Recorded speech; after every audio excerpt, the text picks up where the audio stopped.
Olha só, você que acompanha aqui o canal, estamos começando entrevistas internacionais e o primeiro convidado aqui desse canal é um músico diretamente da Itália, em Roma, Giacomo Turra, e eu vou conversar com ele um pouquinho aqui.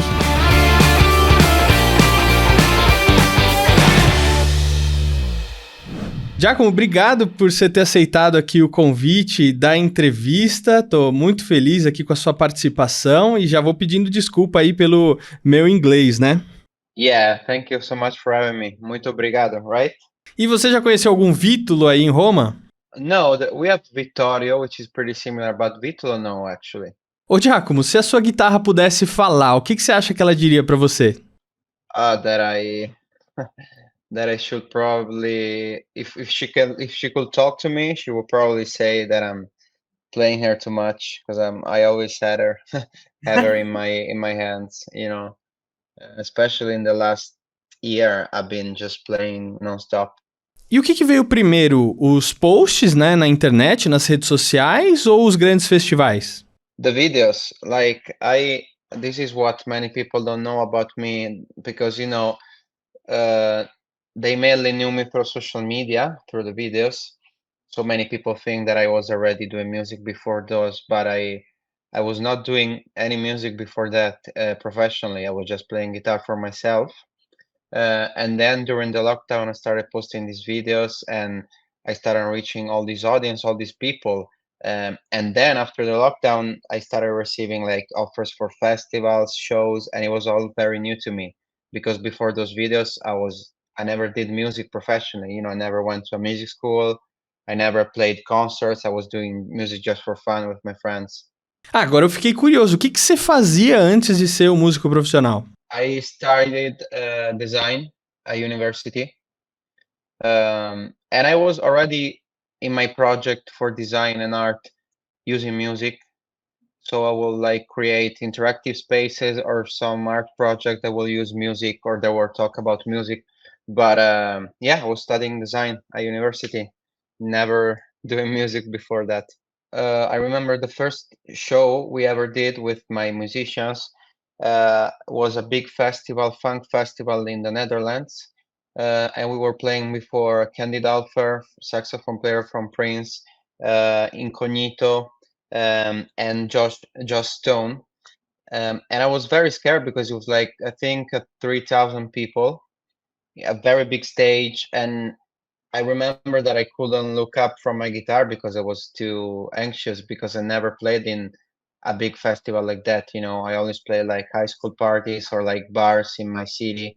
So it was really a big jump for me, like, because I didn't know how to stay on a big stage, how to deal with like anxiety, connecting with the audience. But then I really liked it, and it was a very learning experience for me when I started playing and playing at these big festivals. Really, because you need to think very fast about many different stuff at the same time.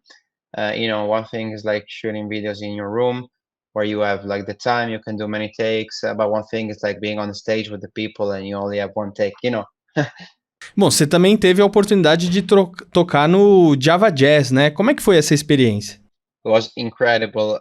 The whole experience for me, like we just arrived in Indonesia and it was a completely different climate, and with the palm trees so warm and humid, it was crazy. And we arrived at the hotel and every musician of the festival was at the hotel. So we were locking, and there was like Jamiroquai and Nate Smith, Corey Wong. We were all together by the pool and having dinner together. That was probably my favorite part. The festival was amazing. The crowd was incredible. But to me, like the most exciting part was like staying in the same place and like just talking and drinking with like Jesus Molina, Corey Wong, Matt Johnson from Jamiroquai, Nate Smith.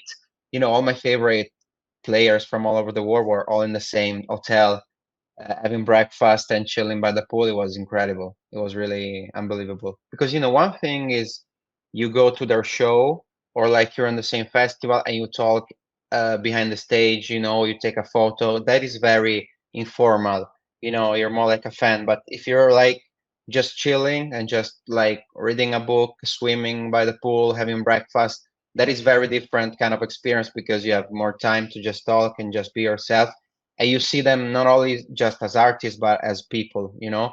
And it's really cool. And it was really nice to just, I remember we were having dinner and Jesus Molina and their band said, "Hey, Giacomo, come have dinner with us." And we're just talking. You know, it's very talking about, you know, videos and shows and everything was really a special moments. Bom, de uma certa maneira, você é um músico influencer, né? As redes sociais, né, de alguma maneira impactam a sua escolha das músicas que você vai postar ou dos ritmos que você vai tocar? Yeah, definitely. Like so far, every single that I released came from a video that I did on social media. You know, maybe I was doing like a little riff that really worked out well on social media. So I was like, okay, I want to release it as a full song. And definitely it changes a little bit your perspective in a way that on social media you only have 1 minute to do something, and my approach is always I want to do something on social media that people feel that it's made for them. So usually it needs to have a quick catchy intro, something that grabs the attention because people just scroll, you know. A cool build up with a start and then a finish, you know. So this, of course, it influenced the way you think about music a little bit. But I just, you know, I'm not a shredder. Like I don't play super fast, many notes. I always try to focus on the groove and on the phrasing, and trying to take out the best out of little elements on guitar. But of course, you know, like the show off kind of parts of social media, I try to not put it too much and just try to make something that is catchy and quick, not too complicated. So definitely like social media influence the way that I think about music a little bit. But I think so far in a good way, not in a bad way. My big following is from the United States. First country and second country is Brazil.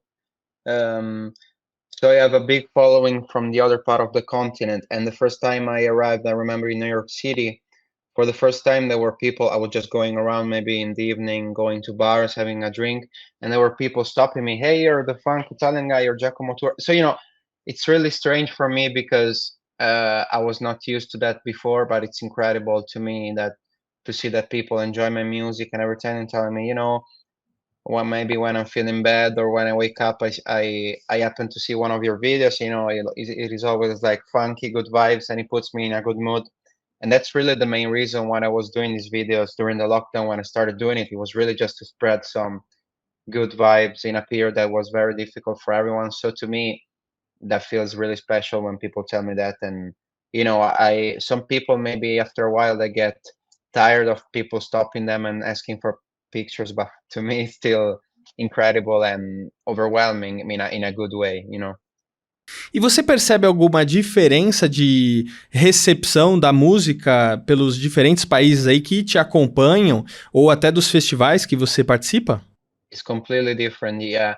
For example, in the first time we played, well, the first show we played was in Holland, and it was a funk festival, so it was really good. People were clapping and everything. Then we did some shows in Italy here, and it was really good. Like we played the songs, people were clapping. Then after the show, they came, were really supportive. But the first time we played on the other side of the ocean in the United States, the first show we did was very small because it was not like New York City or LA. It was a small town in the north of New York, Syracuse.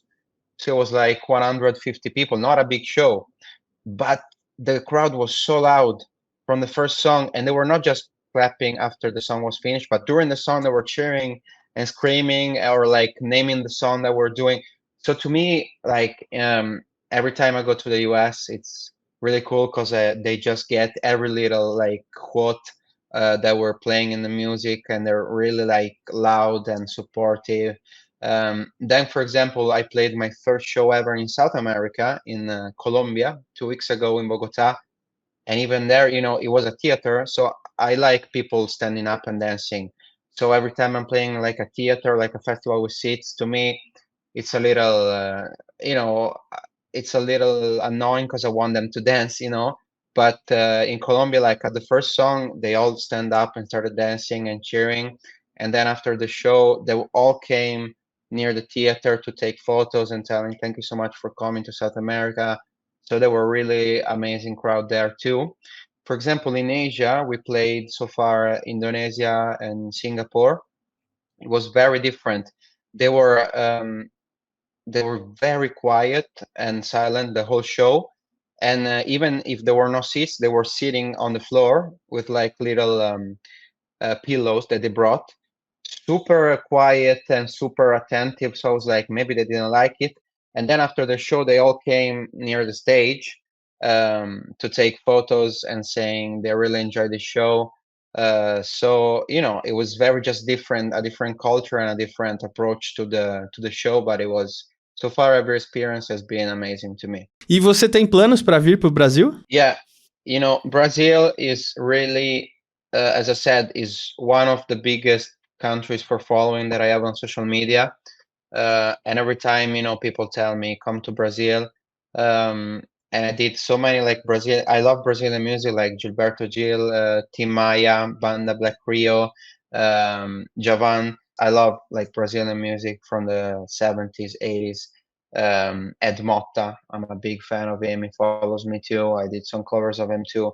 But you know, so far with my booking agency and my management, we're trying to put together a tour for next year, because you know it's a big project to come to Brazil, but we want to do a tour there because you know it's just an amazing country for this kind of music.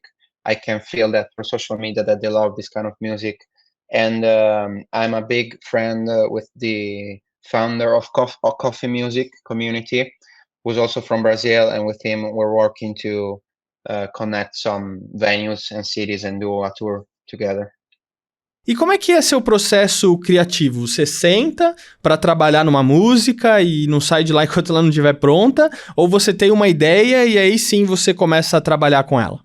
Well, it depends, because I became known on social media for playing covers, but rearranged covers. So you will never see me like one of those guitar influencers that play like the Hotel California solo, or the Starway to Heaven solo, or the John Mayer Dancing in a Burning Room solo.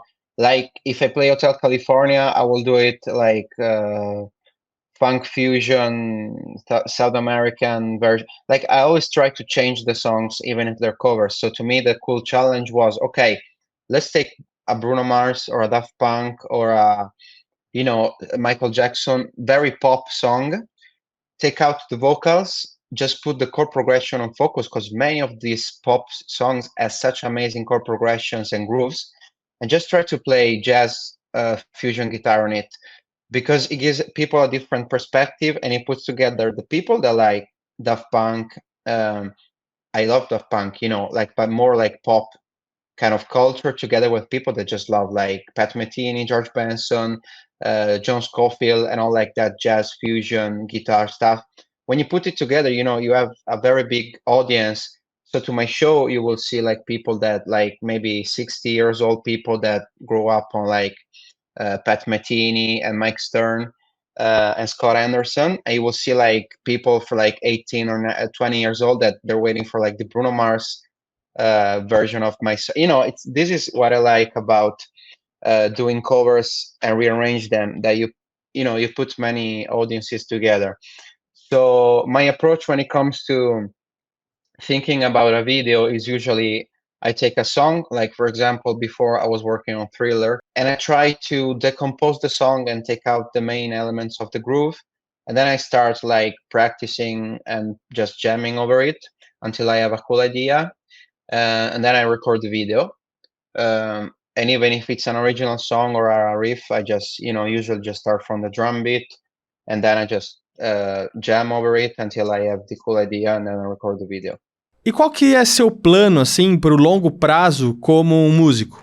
Well, so far I've been doing, well, apart from Indonesia and Colombia, like festivals, I did 4 tours in 2 years. I did an American tour, a European tour, another American tour, and then tomorrow I'm gonna start my second European tour, and then I'm gonna take a break because I wanna release my album that I've been working on. I just need more time.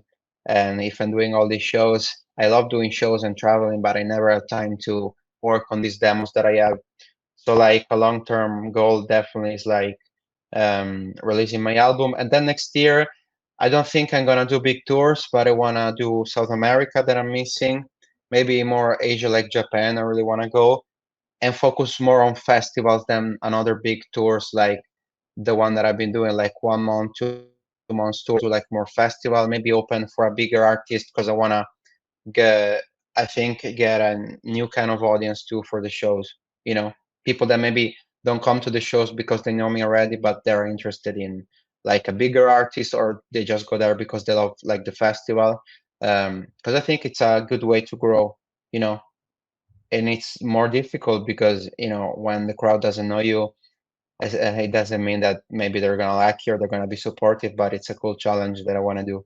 Bom, a gente tá chegando no fim aqui da nossa entrevista, Giacomo, mas eu queria te perguntar o seguinte: se você pudesse formar uma banda com qualquer músico do mundo, né, seja uma pessoa que já morreu ou uma pessoa que esteja viva aqui ainda, quem seriam essas pessoas?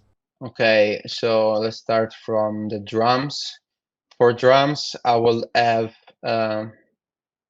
probably to me Bernard Purdy on drums, and then I will have on bass Louis Johnson, because, you know, I love like Victor Wood and Marcus Miller, but to me Louis Johnson was just like the perfect funk groove. On keys, I will have, that's a good question, probably if I could have anyone that I like, Herbie Hancock, like 70s. Can I even choose like the age? Like, I know Sure. Herbie Hancock is still alive, but I like the late 70s Herbie Hancock, like when he used to play those albums with like Freddie Washington, those funky songs. Or rhythm guitar, Isaiah Sharkey, to add a little more like gospel R&B sound, not just funk. I would have Prince on the second rhythm guitar and vocals. And as a horn section, I will have the Brecker Brothers, and maybe some extra horns from Tower of Power. And I think that's it. Yeah. Ó, e se você vier pro Brasil, você me avisa antes, quem sabe você não vem aqui no estúdio para fazer uma entrevista presencial.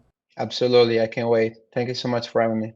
E muito obrigado você que acompanhou aqui o nosso programa, espero que você tenha gostado aí. Fala aqui o que você achou, deixa aqui nos comentários e não esquece de acompanhar o Giacomo Turra nas redes sociais. Vamos ver se ele vem aqui pro Brasil. Vejo você no próximo episódio. Tchau, tchau!